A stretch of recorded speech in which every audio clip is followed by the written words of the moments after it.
religión. Y aprendimos qué es la verdadera religión, ¿verdad?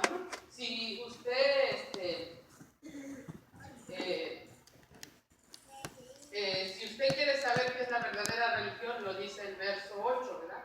El verdadero cristiano que busca de Dios, el que ama a Dios, dice ahí que la verdadera religión es hacer justicia, tener misericordia y amar a Dios, ¿verdad? Humillarnos delante de Dios.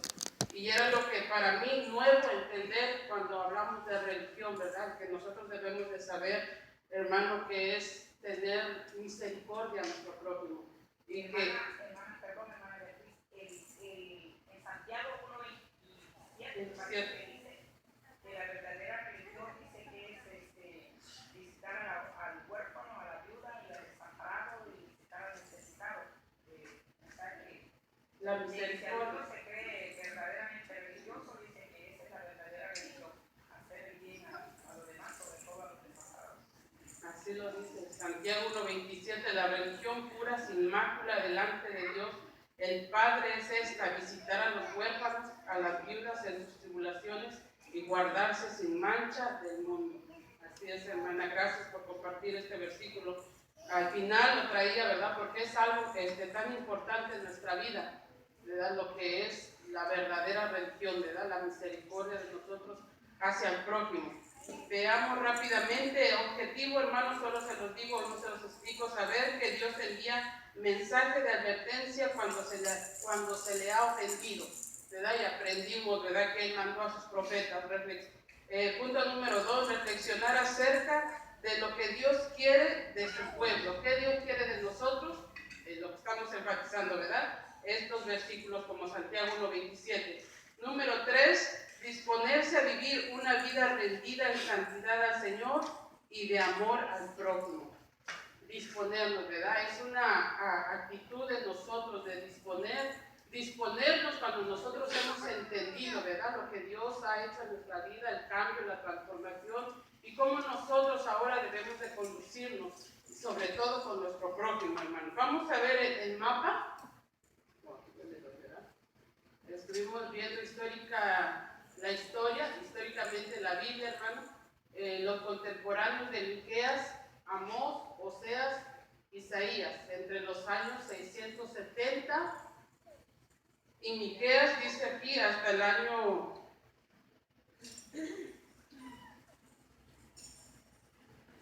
690, ¿verdad? Fueron los tiempos que estuvo Miqueas del 737 al 690. Son los tiempos que se estuvieron viviendo, o los tiempos que estamos hablando ahorita de estos profetas menores, hermanos, que igual aparecen ahí los profetas mayores. Por ejemplo, Isaías, ¿verdad? Uno de los profetas mayores que son contemporáneos con este libro de Miqueas, y que todos estos profetas, como yo decía en la clase pasada, estuvieron haciéndole ver al pueblo, ¿verdad? Al pueblo de Dios, cómo se estaban conduciendo. Y uno de los puntos que estuvimos viendo, ¿verdad?, la actitud del pueblo que se había olvidado de Dios. Ahora sí, aquí, hermano, Miqueas dice que era de Moreset, del lugar del reino de Judá. Y yo le quiero preguntar, ¿cuáles eran la capital de Judá y de Jerusalén? ¿Alguien de ustedes se acuerda?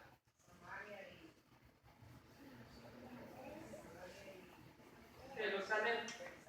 De Judá es Samaria. No, de Judá es Jerusalén, ahí aparece en el mapa, hermano, y de Jerusalén, Samaria, y de Israel, Samaria. Para este tiempo, así como aparecen los dos colores, hermano, ya estaban divididos los reinos, ¿verdad? Como nosotros conocíamos el reino del norte y el reino del sur. El reino del norte es el que está en color azul, el reino del sur es el amarillo, ¿verdad? Judá, reino del sur. Entonces, Miqueas lleva esta palabra a las capitales de estos dos lugares, que entonces sería Samaria y Jerusalén, ¿verdad? Samaria y Jerusalén. Y yo dije la capital de Arkansas, Little, ¿verdad? Que andaba yo diciendo, que ya lo corregí, la capital de Arkansas, Little. Entonces así es ahora estos dos lugares, ¿verdad? Las capitales donde Miqueas palabra, hermanos. Y estábamos viendo rápidamente aquí un punto quiero mencionar. Miqueas, ¿alguien se recuerda qué quiere decir Miqueas? Estaba bien fácil este hombre. No. Miqueas quiere decir ¿quién como Dios? Y yo sé que dice, está bien fácil, no está tan, otras veces no nos recordamos, de dar pena. Es Miqueas, ¿quién como Dios? Fue contemporáneo de Oseas, Isaías y Amós, entre esos años que aparece ahí en el mapa. Todos ellos coincidieron en hacer recalcar la importancia de la justicia esencial y la moralidad que debe acompañar a la religión. Miqueas nació en Moreset, en una pequeña aldea localizada a unos 50 kilómetros al suroeste de Jerusalén. El trabajo de Miqueas como profeta es denunciar su estilo de vida que estaban llevando las capitales, ¿verdad? Que eran los lugares donde estaba el templo. Fíjense que algo, hermano, que hoy estaba viendo, que ¿se recuerda que en la clase pasada que vimos de Amós, en el lugar de Betel, dice que estaba uno de los becerros de oro? Que estuvimos hablando de 3 lugares, ¿verdad? Amós llevó el mensaje a Betel, a Gilgal y a Berseba, en Judá, pero el mensaje estaba siendo para Israel. Entonces dice que uno de esos lugares que eran lugares santuarios donde se había levantado un templo, un lugar para adorar a Dios, habían introducido un becerro de oro. Y la Biblia habla de 2 becerros de oro. Entonces el otro, ahora estaba leyendo, hermano, que el otro lo tenían ahí en Samaria. En Samaria, y esa fue una de las razones que llevó más a ir al Señor, ¿verdad? A saber que lo que estaba haciendo el pueblo, cómo se había olvidado de Dios y cómo estaba mezclando la idolatría a un Dios verdadero. Cómo el pueblo se había apartado de lo que Dios había pedido a través de las leyes que Él había dado a través de Moisés. Introducción. Una de las características más notables de los profetas del Antiguo Testamento es el énfasis que hicieron en el aspecto práctico de la religión, hermano. El aspecto práctico de la religión. Yo no sé, lo estaba analizando esta palabra. Cuando nosotros entendemos qué es religión, ¿qué es lo que tenemos que hacer, hermano? Vivir una vida de práctica, ¿verdad? Nuestro estilo de vida, una vida de práctica, demostrando la misericordia y demostrando el amor al prójimo. Entonces yo lo entendí leyendo esta parte, ¿verdad? Que en todo el tiempo los profetas que estuvieron llevando el mensaje era el recalcarles que no eran igual a todos los demás lugares, aldeas que estaban alrededor, que ellos eran diferentes, que ellos tenían al Dios verdadero, que Dios había dado leyes, estatutos, reglas, y que de tal forma el pueblo se tenía que conducir, con esa rectitud, con esa obediencia, y como vimos ahorita en el punto número 3, más que nada, de decisión. Y eso es lo que hoy en día se sigue aplicando a nuestra vida, hermano, porque la iglesia pudiera estar llena, el templo pudiera estar lleno, y si en nosotros no hay una decisión de dar un cambio a nuestra vida, de demostrar realmente el cristiano, el cambio de vida que Dios ha hecho a nuestra vida, y que a través de su palabra nosotros entendemos cómo debemos de conducirnos, entonces no lo estamos entendiendo, ¿verdad? De nada nos serviría estar no en este lugar, cuando digo iglesia es mundial, sentado en una banca y no hacer un cambio a nuestra vida. Entonces entendemos, hermano, que cuando los profetas explicaban y decían, ¿verdad?, llevar una vida de integridad y de amor al prójimo, ellos suponían o imaginaban que estaban leyendo los rollos o la palabra que Dios había dado. Y de igual forma hoy en día nuestra vida debe de ser igual, porque aún está más clara. Tenemos la Biblia y está completa, y si nosotros la leemos, nosotros vamos a entender cómo debemos de conducirnos. Pero si no la leemos y solo llegamos un día al mes al servicio, siempre vamos a llevar una vida conformada. Una vida que solamente tal vez diríamos, hermano, he aceptado a Cristo, soy cristiano, pero en realidad no ha habido un cambio, y ahorita lo vamos a ver más adelante en nuestra vida. Entonces, religión entendimos, hermano, que es un conjunto de creencias acerca de Dios y su repercusión en las normas morales que regulan la conducta individual y social de un grupo de humanos que buscan una relación divina. Y el punto aquí sería en las normas morales, ¿verdad? Lo que nosotros aprendemos. Lo que yo decía la vez pasada, hermano, que desde que nacemos, aún nuestros padres siempre nos dan principios morales, ¿verdad? Y nos enseñan cómo conducirnos con amabilidad, con respeto. Yo creo que nuestros padres no nos enseñan ser grosero, bueno, tal vez afuera, ¿verdad? Principios morales. Bueno, de la misma forma es la palabra a nuestra vida aplicada. Los principios que Dios busca de nuestra vida. Vemos rápidamente el punto número 1 que yo le había explicado, hermano, y quiero corregir un error que tuve ahí. La queja de Dios contra su pueblo. Verso 1, Dios está en pleito con su pueblo. Oí ahora lo que dice Jehová. Levántate, contiende contra los montes y oigan los collados tu voz. Oír montes y fuertes cimientos de la tierra, el pleito de Jehová, porque Jehová tiene pleito con su pueblo y altercará con Israel.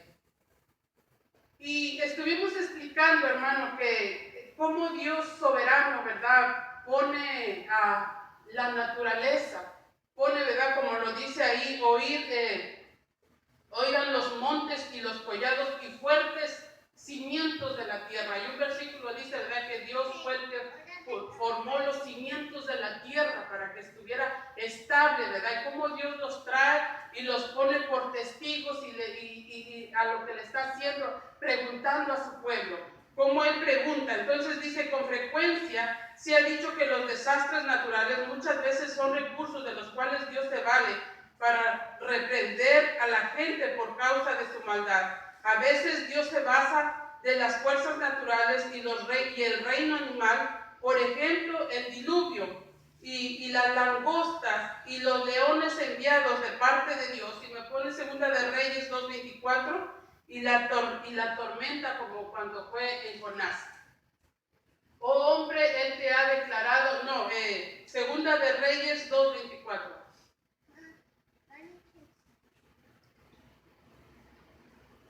Y mirando él atrás lo vio y los maldijo en el nombre de Jehová, y salieron 2 osos del monte y despedazaron de ellos a 42 muchachos. Y yo había dicho aquí, hermano, así como Dios usó, ¿verdad?, en el tiempo de la lluvia, en el diluvio, el fuego de Sodoma y Gomorra, las langostas en los días de Joel, y los leones enviados por Dios, yo había mencionado, ¿verdad? ¿Se acuerdan los leones que en el tiempo que le dijeron, bueno, no fueron osos, no fueron leones, fueron osos, ¿verdad? Pero sí habla la Biblia de osos, ¿verdad? De leones.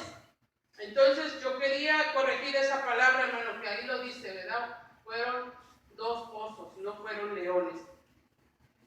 Dios se usa estos medios para llamar la atención de su pueblo, para hacerle ver lo poderoso que Él es, hermano, que hoy están las cosas y que si a Él le place, las cosas las deshace, ¿verdad? Por medio de un huracán, por medio de una tormenta, aprovechando que ya se estaba escuchando, ¿verdad?, que está un huracán que había llegado a Quintana Roo, a Yucatán, y que estaba haciendo feo, pero no había ninguna muerte. Bueno, Dios lo hace, hermano, para atraer la atención del ser humano.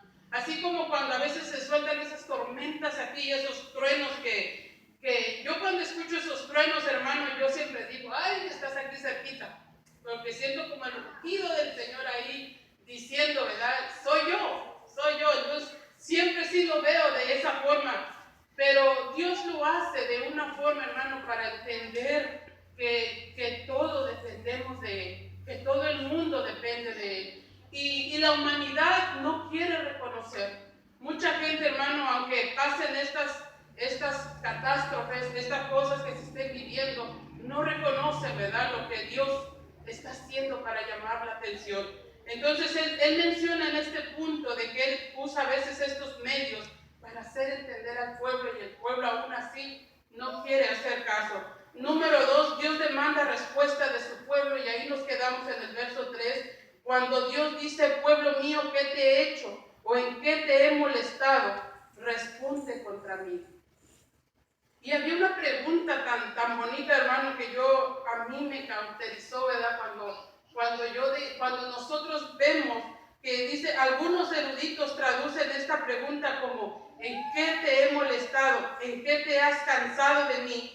¿Por qué te has fastidiado de mí? ¿Te he fallado yo algún día? ¿He dejado de cumplir mis promesas? ¿He sido severo contigo? ¿He sido injusto contigo? Si Dios nos hiciera hoy esa pregunta, ¿cómo nosotros reaccionaríamos? ¿Alguna vez Dios ha sido malo con nosotros, hermanos? Ni pensarlo, ¿verdad? Nosotros siempre hemos dicho: Dios ha sido bueno y seguirá siendo bueno, y Dios nos bendice tanto y tiene cuidado de nosotros todo el tiempo, hermano. Según el Salmo 103, dice la palabra que Dios nos ha pagado conforme a nuestra maldad. Imagínense qué hermosa palabra, ¿verdad? Porque ciertamente buenos no somos, hermano. Ciertamente a veces nosotros le fallamos al Señor, y Dios no nos paga así, y hace esa pregunta, y le hace esa pregunta a este lugar, a Judá y a Jerusalén, a Samaria, y les dice, ¿verdad? ¿Que yo te he fallado? Le dice esta pregunta: ¿qué te he hecho o en qué te he molestado? ¿Qué te he hecho, en qué te he molestado para que te hayas alejado de mí? Para que hayas mezclado la idolatría y la hayas metido a mi pueblo.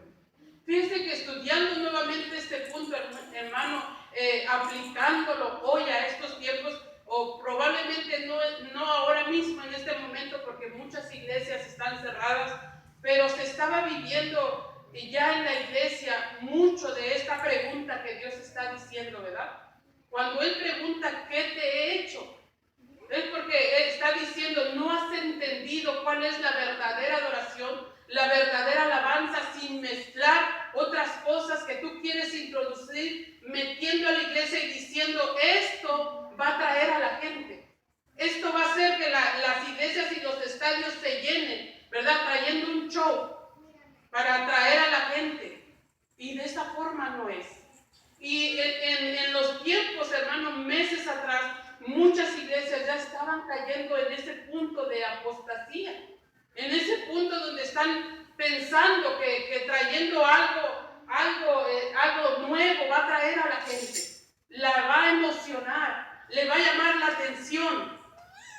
Y muchas veces, hermano, funciona, porque sí funciona, pero mientras el centro no sea la palabra de Dios, esa gente será una gente emocional, que solo estará esa vez de cita, y quizá un mes o 2 meses más después va a desertar, porque no han entendido el centro de la palabra, porque no saben lo que es realmente lo que Cristo hizo.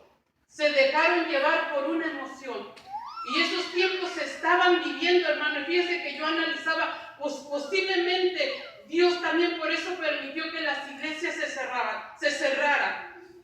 Ahora sí que les tiró todo a aquellos hombres, ¿verdad? Que estaban pensando: vamos a hacer una mega iglesia y que vamos a poner luces y que un gran show. Dios se los tiró. Y el Señor dice: así no son las cosas. Y yo lo estaba analizando de esa forma, hermano, porque las cosas de Dios no son así. La palabra de Dios dice que Él es santo, santo, santo, 3 veces santo, y debemos de tener mucho cuidado, hermano, el que toma el lugar aquí enfrente, sea el pastor, sea el maestro, sea el líder, sea el diácono, sea el mujer, sea un líder. Debemos de saber, hermano, lo que Dios representa en nuestra vida, y no tenerlo, hermano, en poco, y decir: como quiera yo me paro enfrente, les invento ahí un chiste y luego me salgo. Así no son las cosas de Dios. Alabado Dios. Aleluya. Perdón, se acerca a Halloween, como vemos ahorita, en este tiempo, y mucho hablamos me recuerdo que usted mencionó la palabra sincretismo, o sea, de una combinación de adoración prácticamente, y ahorita muchas, no sé, en tiempos pasados la iglesia, yo recuerdo que hay aún iglesias americanas, Iglesias donde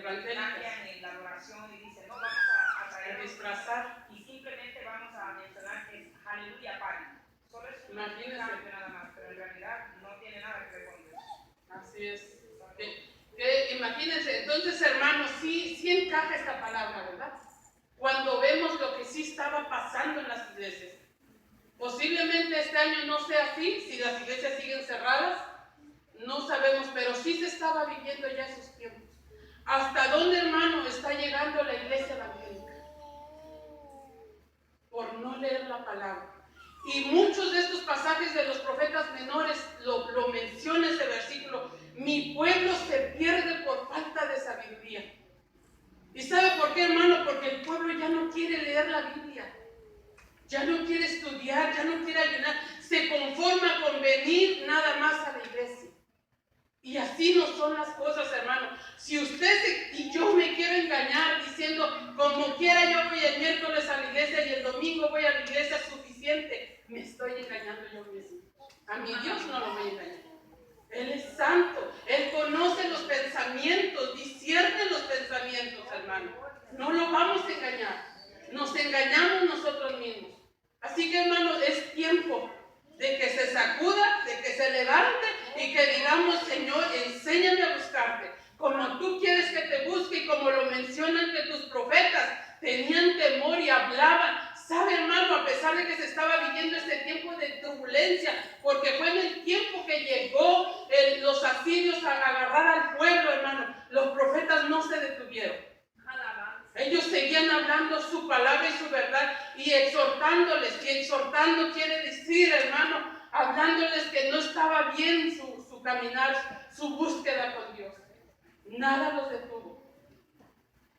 Así que yo en estos tiempos sigo pensando, hermano, que Dios sigue usando los labios de nuestro pastor y de pastores, hermano, que buscan al Señor para hablar su palabra.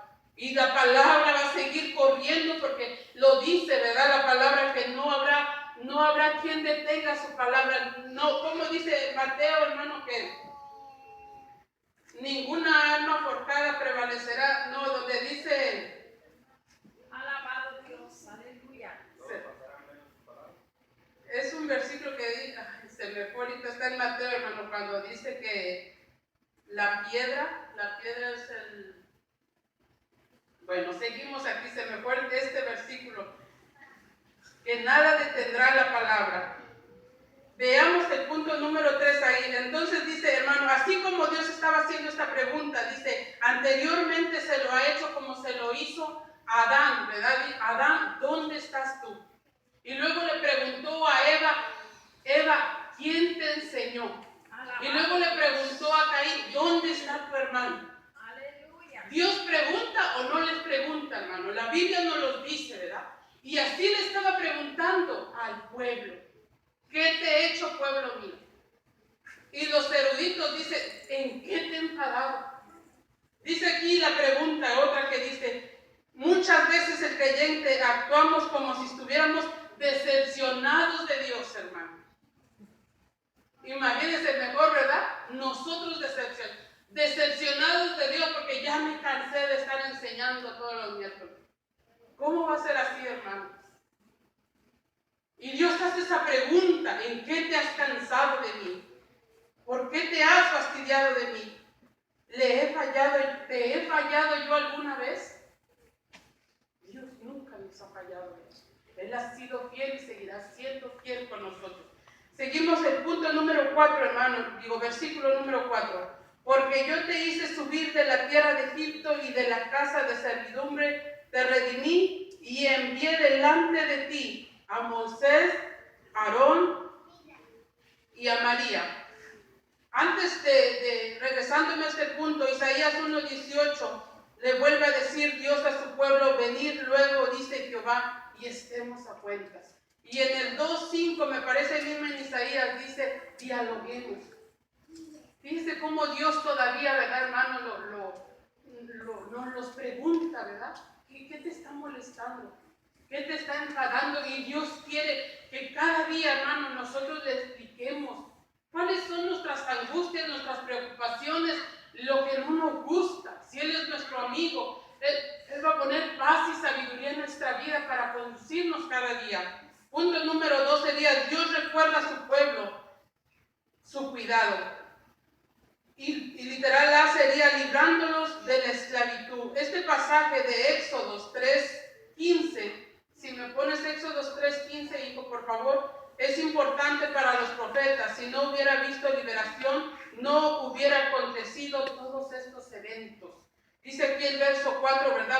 yo te hice subir de la tierra de Egipto y de la casa de servidumbre te redimí y envié delante de ti a Moisés, a Aarón y a María. Y Éxodo 3:15 dice, además dijo Dios a Moisés, así dirás a los hijos de Israel, Jehová, el Dios de vuestro padre, el Dios de Abraham, el Dios de Isaac y Dios de Jacob, me ha enviado a vosotros, este es mi nombre para siempre, con él se me recordará por todos los siglos.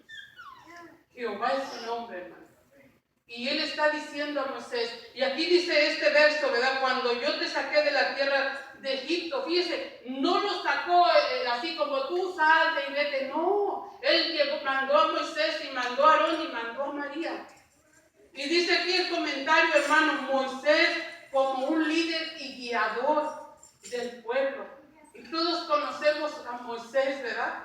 Aarón como un sacerdote para enseñar al pueblo. Y María, hermano, María dice que era la profetisa y el ejemplo como mujer para las mujeres, para guiar a las mujeres. Y en un versículo ahí más adelante, hermano, dice que, y lo dice, ¿verdad? Y María tomó el pandero y alabó a Dios. O sea que igual cantaba y declaraba, ¿verdad?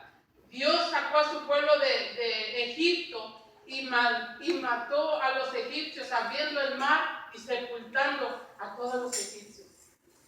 María cantaba y daba gloria al Señor por la victoria que había hecho, lo que nunca había sucedido, el poder de Dios haciéndolo. Y fíjense, dice este punto, hermano, que de la misma manera que marcó todos esos eventos, y dice que si no hubiera habido evento, no hubiera historia, es la misma historia que se recalca hoy en nuestra vida. Por ejemplo, dice que él les dijo al pueblo que pusieran, que mataran un cordero, ¿verdad? Y que pusieran en los linderos la sangre del cordero.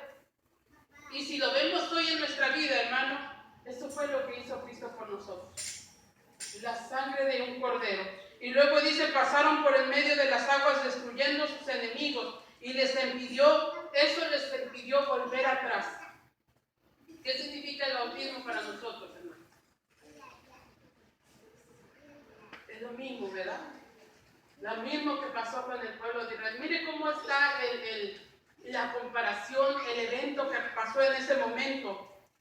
Y fueron sustentados milagrosamente todo el tiempo por pan, por agua y por carne. Y esto es así, nosotros conocemos la historia. Recibieron ordenanzas que regulaban su conducta personal, la relación con Dios, al prójimo. Moisés, vocero de Dios y líder. Y Dios le habló a Moisés para darle la ley, ¿verdad? Entonces Dios no los mandó Alá y se va y que se pierdan, hermano. Dios usó hombres para darles las leyes y las reglas de Dios. Y él dice que él hizo esto, y luego dice Aarón como sacerdote y María como una profeta. La presencia de Dios los guiaba de día y de noche. Dios se encargaba directamente de derrotar a sus enemigos y su meta era llegar a la tierra prometida. Y esto ha sido así, hermano. Si vemos la Biblia, dice que Dios tuvo cuidado todo el tiempo de su pueblo. Aunque el pueblo se haya revelado, Dios tuvo cuidado de él. Y eso quiere decir este verso 4, porque yo te hice subir de la tierra de Egipto y de la casa de su servidumbre te redimí y envié delante de ti a Moisés, Aarón y a María. Vamos a ver verso número 5. Pueblo mío, acuérdate ahora qué aconsejó Balac, rey de Moab, y qué respondió Balaam, hijo de Beor, desde Sitín hasta Gilgal, para que conozcan la justicia de Jehová. Porque Dios es justo, hermano. Y porque Dios había dicho que Él tendría cuidado de su pueblo. Dice aquí el punto número B, protegiéndolos de sus enemigos. Moab era la pequeña nación que se encontraba al este del Mar Muerto. Tenía al río Añón como su límite norte. Israel tenía que cruzar por ese territorio para entrar a la tierra prometida. Israel tenía que cruzar por el lugar donde estaba este rey, Balac. No lo confunda, Balac era el rey, Balaam con M era el profeta. ¿Verdad? Y cuando él escuchó, dice que, hermano, antes todavía no conquistaban Jericó, y él escuchó que el pueblo de Israel venía, ¿verdad?, como conquistando los territorios rey Balac le dio miedo. Y él dijo que él quería buscar un profeta para que maldicieran a ese pueblo y entonces él salir a pelear y sabía que iba a ganar. Porque ese pueblo ya iba a tener la derrota. Mas, sin embargo, cuando dice este punto, este versículo número 5, para que conozcas la justicia de Dios, está diciendo que Dios dijo, yo te sacaré, yo te cuidaré y yo te llevaré a la tierra prometida. Y Él lo cumplirá, hermano. Él lo cumplió. Entonces, cuando Él está diciendo, no puede ser que cuando este rey dijera, ¿verdad?, que lo maldijeran para que él ganara, Dios no lo iba a hacer. Entonces usó este profeta para, al contrario, bendecir al pueblo. Vamos a ver ese versículo. Números 23, 8 al 23. El miedo del rey Balac estaba en Números 22, 4 y 6, hermano. Pero ya se lo expliqué, ¿verdad? Era el miedo que pensó que lo iban a destruir. Como quiera lo destruyeron, hermano. Los destruyeron, ¿verdad? Pero él quería ganar. Él quería vencer al pueblo de Israel. ¿Usted cree? Números 23, 8. ¿Por qué maldiciré yo al que Dios no maldijo? ¿Y por qué execrar al que Jehová no ha execrado? Le sigues así, mijo, hasta el 23. Porque de la cumbre de las peñas lo veré, y desde los collados lo miraré. He aquí un pueblo que habitará confiado y no será contado entre las naciones. ¿Quién contará el polvo de Jehová o el número de la cuarta parte de Israel? Muera yo la muerte de los rectos, y mi postrimería sea como la suya. Entonces Balac dijo a Balaam, ¿qué me has hecho? Te he traído para que maldigas a mis enemigos, y he aquí has profetizado bendiciones. Él respondió y dijo, no cuidaré de decir lo que Jehová ponga en mi boca. Y dijo Balac, te ruego que vengas conmigo a otro lugar desde el cual los veas, solamente los más cercanos verás y no los verás todos, y desde ahí me los maldecirás. Y lo llevó al campo de Sofín, a la cumbre de Pisga, y edificó 7 altares y ofreció un becerro y un carnero en cada lugar alto. Entonces él dijo a Balac, ponte aquí junto a tu holocausto y yo iré a encontrarme a Dios ahí. Y Jehová salió al encuentro de Balaam y puso palabra en su boca y dijo, vuelve a Balac y di así. Y vino a él, y he aquí que él estaba junto a su holocausto, y con él los príncipes de Moab, y le dijo Balac, ¿qué has dicho Jehová? ¿Qué ha dicho Jehová? Entonces él tomó su parábola y dijo, Balac, levántate y oye, escucha mis palabras, hijo de Zippor. Dios no es hombre para que mienta, ni hijo de hombre para que se arrepienta. Él dijo, y no hará, habló y no lo ejecutará. He aquí, he recibido orden de bendecir. Él dio bendición y no podré revocarla. No ha notado iniquidad en Jacob, ni ha visto perversidad en Israel. Jehová su Dios está con él, y júbilo del rey en él. Dios lo ha sacado de Egipto, tiene fuerzas como de un búfalo. ¿Por qué? Porque contra Jacob no hay agüero, ni adivinación contra Israel, como ahora será dicho de Jacob de Israel, lo que ha hecho Dios. ¿Verdad? Y ahí vemos ese versículo donde dice, ¿verdad? Porque Dios no es hombre ni hijo de hombre para que se arrepienta. Y porque Él había dicho que iba a cuidar de su pueblo, hermano. Y de la misma forma, si te vas a Isaías 54, 17, de la misma forma, hermano, está esa palabra en nuestra vida. Dice la palabra que ninguna arma forjada prevalecerá. Isaías 54, 17. Y es el cuidado que Dios tiene con nosotros como su pueblo. De la misma forma que Dios tuvo cuidado de su pueblo, hermano, ¿lo tendrá con nosotros? ¿Qué dice usted? cuidado. Isaías 54, 17. Ninguna arma forjada contra ti prosperará, y condenarás toda la lengua que se levante contra ti en juicio. Esta es la herencia de los siervos de Jehová, y su salvación de mí vendrá, dice Jehová.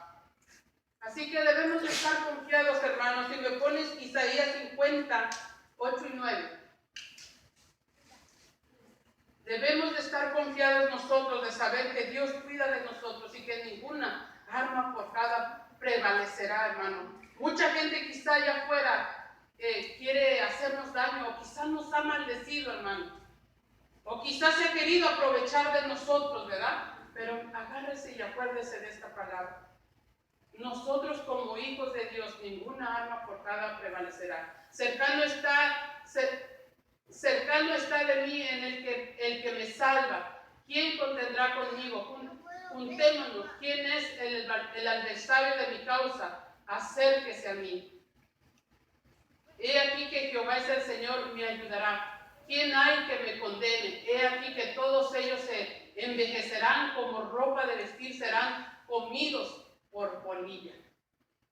Wow, qué palabra, hermano, cuando nosotros entendemos, ¿verdad? El cuidado, y aquellas personas que hablen de nosotros, hermano, más bien que tengan cuidado, ¿verdad? Porque como ropas envejecidas serán cuando levantan, hermano. Quizá un comentario, ¿verdad? Que hagan, bueno, pues ellos sabrán. Pero, hermano, no sé si usted ha escuchado que cuando realmente a veces levantan falsos a pastores, a líderes que no son ciertos, y se ponen que sí es cierto y que sí es cierto. No sé si alguien de ustedes ha escuchado algún caso así, hermano, y que en realidad no es así. ¿Nadie? ¿No? Hacia un pastor, hacia un líder. Mucho, ¿verdad que sí? Se escucha. Y mire cómo dice esa palabra. Acordémonos de esta palabra entonces siempre, hermano. Ninguna arma forjada prevalecerá contra los siervos de Jehová. Sittim fue el último lugar donde acampó Israel antes de cruzar el Jordán y poseer la tierra prometida. Y Gilgal fue el primer lugar donde acamparon después de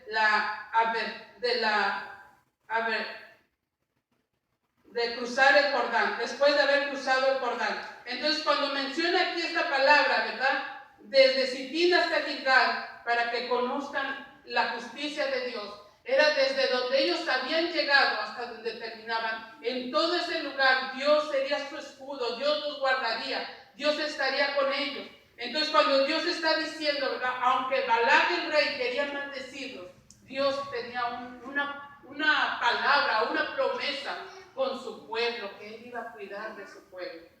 Desde donde empezaba el pueblo hasta donde terminaba, hermano.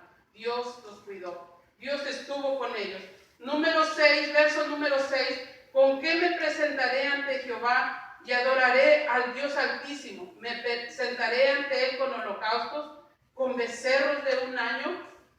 Y 7. ¿Se agradará Jehová de millares de carneros o de 10,000 arroyos de aceite? Daré mi primogénito por mi rebelión, el fruto de mis entrañas por el pecado de mi alma. Fíjense que cuando el profeta Miqueas les está dando esa palabra de exhortación y les estaba diciendo, hermano, el estilo de vida que ellos estaban llevando, que se habían olvidado de Dios. ¿Alguien se recuerda cuáles eran las acciones que estaba teniendo ese tiempo? El pueblo que yo las mencioné, que se estuvo viviendo durante todos estos profetas, hermano, que estaban llevando el mensaje, aparte de haberse olvidado de la ley, de haberse olvidado de Dios, de mezclar la idolatría. ¿Qué más se recuerda usted? Se mezclaron con otros pueblos. Dice los puntos, aquí miren, el verso número 2, y ya no se lo dije al empezar, parece que está aquí. En Miqueas 1, 5 dice: todo esto por la rebelión de Jacob y por los pecados de la casa de Israel.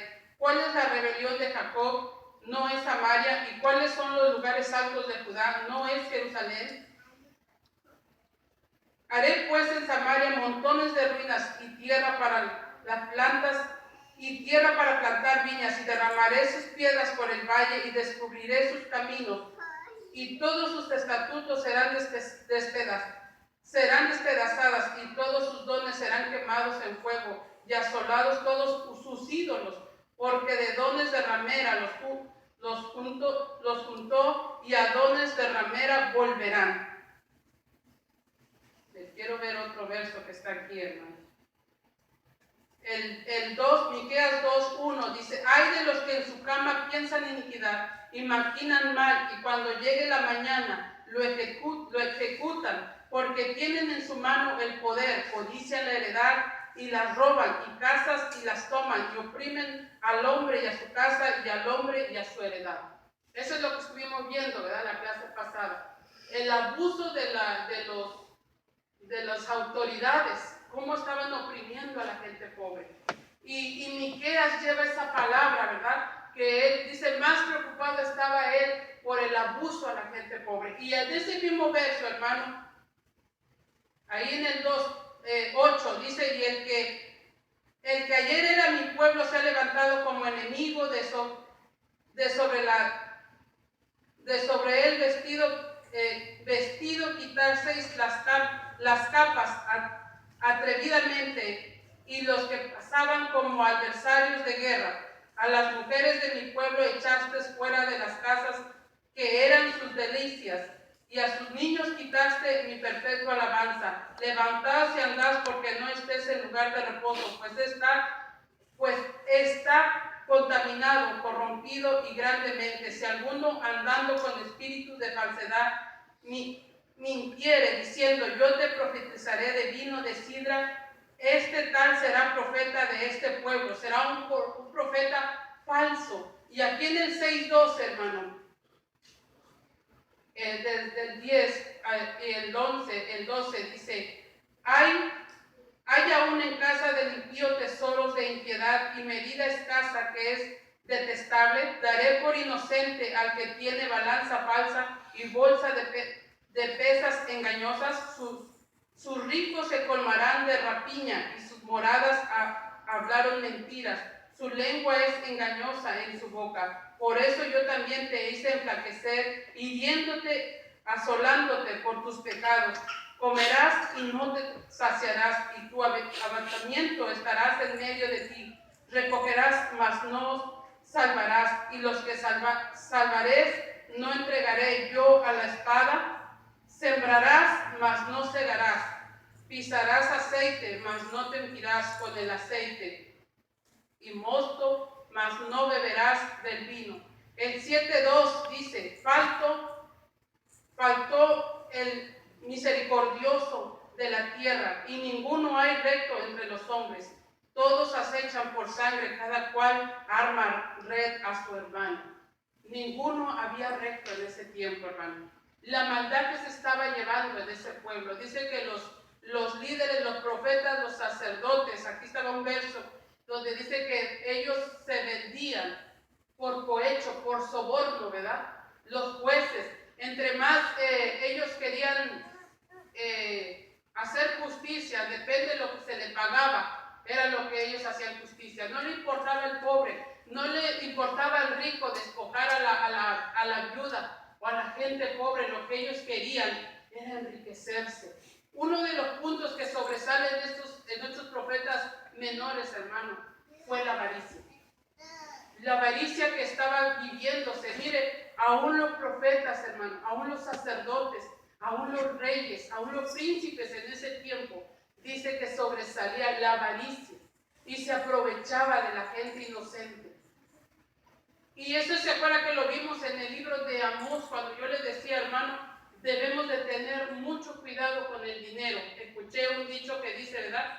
El dinero es bueno en la bolsa, pero no en el corazón, ¿verdad? Porque en la bolsa pues uno lo necesita y usamos, pero cuando llega al corazón, hermano, yo creo que eso provoca la avaricia, el daño, ¿verdad? El querer tener más, el olvidarse de todo, o el de querer importar el costo, sin importar lo que tenga que hacer. Eso es lo que se estaba viviendo en esos momentos. Entonces dice que esta palabra, hermano, es una hipérbole, una exageración, ¿verdad? Cuando menciona el verso 8, se agradará Jehová de millares de carneros o de 10,000 arroyos de aceite, daré mi primogénito por mi rebelión, el fruto de mis entrañas por el pecado de mi alma. Cuando usa esa palabra, dice que cuando el profeta Miqueas estaba diciendo esa palabra, posiblemente el pueblo contestaba con esa soberbia, ¿verdad? Porque soy rico, porque tengo en abundancia, yo puedo llevar miles de carneros. Posiblemente usaban esa palabra, un comentario lo menciona así, pero de otra forma lo menciona diciendo que quizá haciendo esa ofrenda, Dios los vería. Y luego menciona esta palabra, daré mi primogénito por mi rebelión, el fruto de mis entrañas por el pecado de mi alma. En Segunda de Reyes 16, hermanos, dice que el rey Acaz, estaba leyendo, 16, 2 y 3, el rey Acaz dice que él sacrificó a su hijo. Cuando comenzó a reinar Acaz era de 20 años y reinó en Jerusalén 17